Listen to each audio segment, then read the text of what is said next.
This video is really for my readers, people who've been following me for quite a while.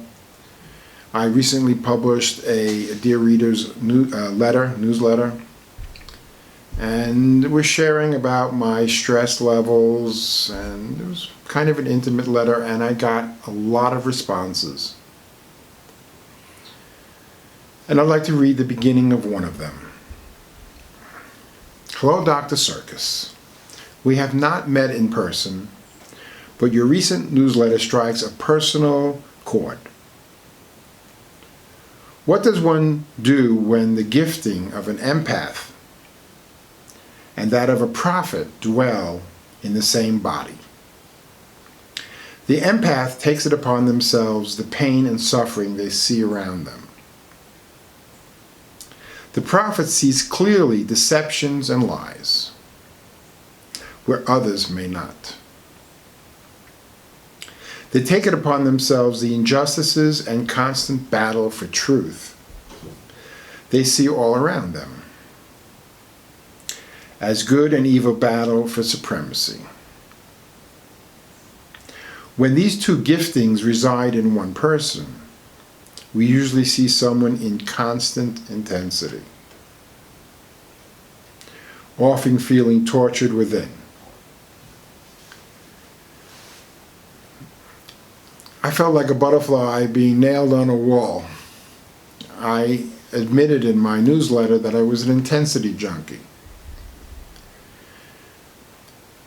People who are familiar with Jungian therapy or the tarot understand the meaning of archetypes and the information archetypes bring to us and help guide us, different people in different ways. When I received this, it was like somebody giving me a soul mirror. I've had my own thoughts about things similar to this, and I can share that, but this was a communication, somebody standing up and shining a light back on me, having heard my communication and offering me a mirror to see myself in. The day I received this, I meditated on it many times during that day, and, well, like being stricken by lightning. It's just the bells sound and you just know it's truth. I am an empath. I have developed my heart over my head. Though I started in life and until I was about 35 or so, my head was certainly in control and dominated my heart, which was just beginning to struggle to get out. And then when I learned to really quiet my mind, my heart did take over. And I wrote a book about this called Heart Health, and I championed the vulnerability of being. I never quite used the word prophet or the concept or image for myself, but her definition of prophet fits exactly, hits the nail on the head.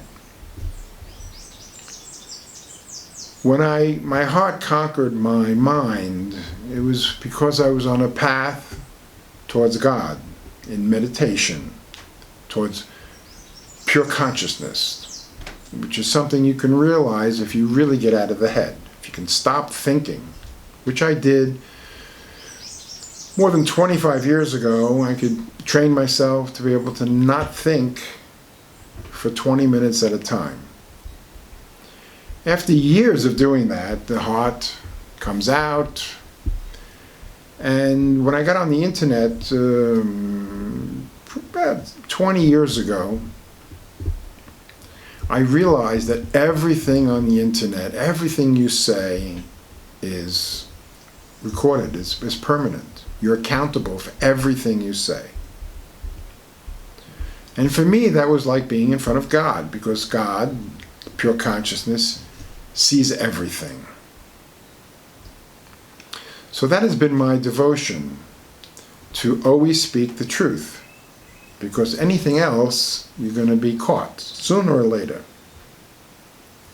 Now we live in an age on the internet where the powers that be have finally decided how to use the internet. Instead of being destroyed by it, they're going to control the human race with it by controlling information and what we see.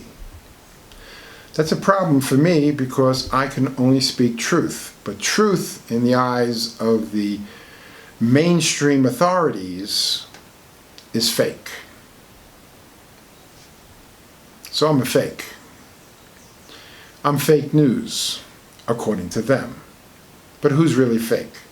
Them or me? Well, I don't have a choice. I have to communicate what my heart says. So it is a very interesting moment for somebody like me to be doing videos and continuing to write my newsletters. I'm just about to finish my second edition of the hydrogen book, and I really don't want to write more books. So I'm probably going to be doing more videos. I think that the times that are coming, or already here, we're going to be fighting for our lives, fighting for justice. The people in France are fighting. It's a matter of survival, because with taxes, everybody needs a certain amount, depending on where you live in the world, to survive, to eat, gasoline. So I will continue to speak the truth, and we'll see where we all